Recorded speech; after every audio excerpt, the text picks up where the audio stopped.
今回はチェンマイマリオットホテルに家族で実際に泊まってみた正直レビューをお届けします。この動画ではなぜ今回マリオットホテルを選んだのか、立地は観光向き、子連れで安心だった点、正直値段に見合っているのか、子連れ宿泊でちょっぴり不安だった点、このあたりをリアルな目線でお話しします。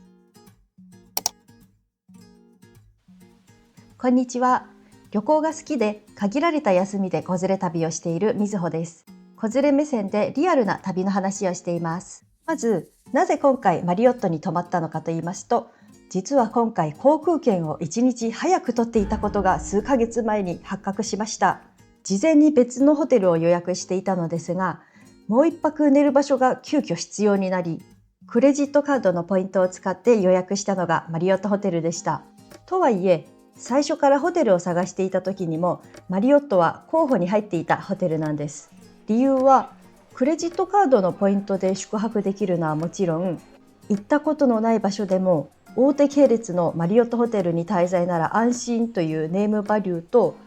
あとは周辺にナイトマーケットがたくさんありそうという点でした。なので予定外ではあったのですが、ちょっと楽しみという気持ちでチェックインしました。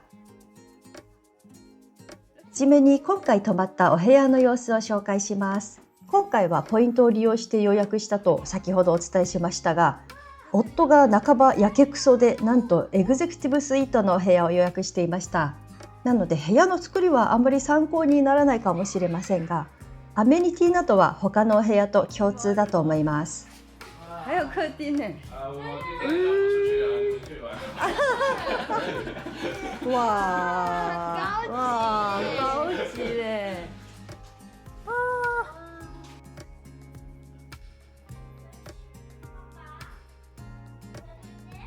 做什么的？啊，啊，すごい。有水果。こっちは？あ、シャワールーム。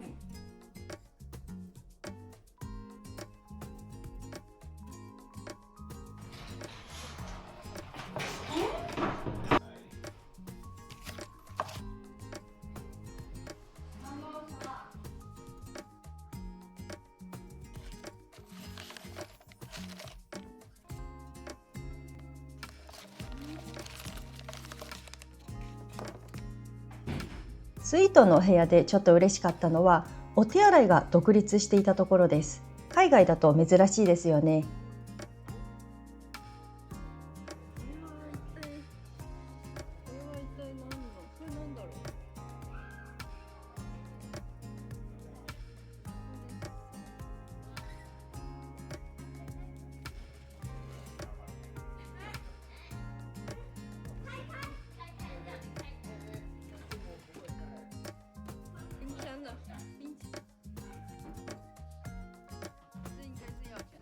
そして朝の時間帯にはラウンジも利用しました。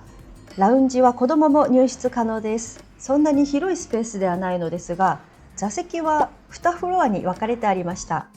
軽食はタイならではのおかゆや果物、ドリンクなどたくさんありました。そして今回は残念ながら夜のカクテルタイムはちょうど近所のナイトマーケットに行ったので寄ることができませんでした。それだけが心残りです。次に、ホテルの立地は観光に向いているのかお話しします。結論から言うと、立地については正直かなりいいです。マリオットホテルはチェンマイの中心地となる旧市街や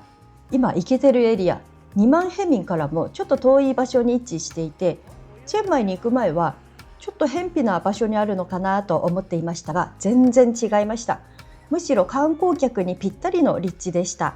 まずナイトマーケットがホテルの目の前で開かれます。夜夕飯を食べに行ったりショッピングをしたいとき、気軽にアクセスできる距離感なのが嬉しいポイントです。ナイトマーケットって楽しいけど、子供はあまり夜更かしさせたくないし、ということありますよね。マリオットホテルだったら徒歩ですぐ帰れるので楽ちんです。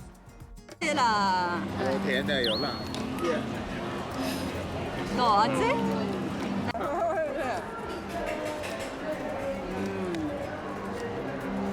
味道好特别。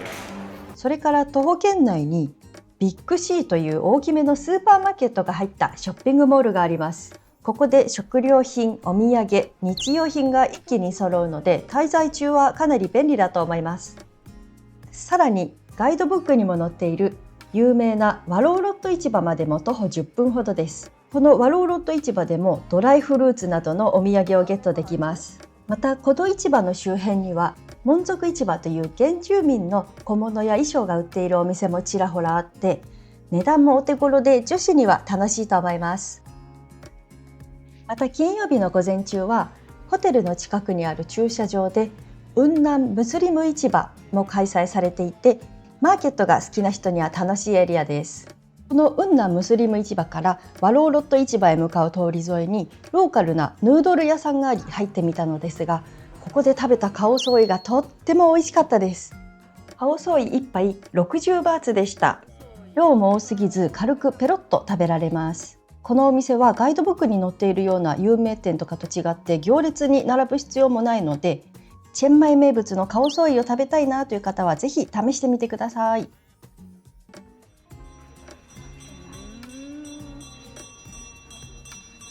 カオソーイを食べた後、ちょっと懐かしいアイスクリーム屋さんに遭遇しました。いや、ここ来水道店。那要一个吗？不行，我不行乱吃，我要决定吃什么。吃啊，吃饭好怕的吧？别。ขอบคุณค่ะ。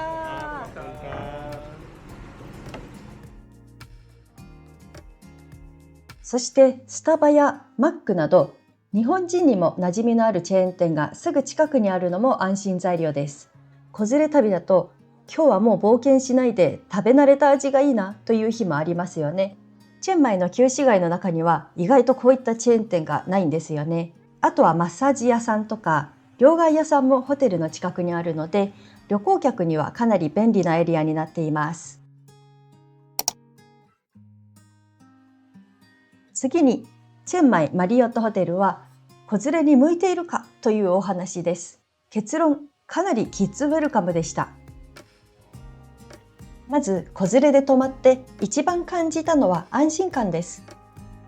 規模の大きな5つ星ホテルということで、何かあった時にスタッフにすぐ頼れるのは子連れだと本当に心強いです。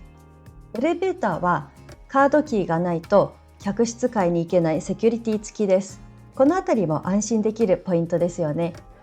そして朝食ブッフェの種類が豊富で子供が喜びそうなものがたくさんありました。パンにフルーツに卵料理に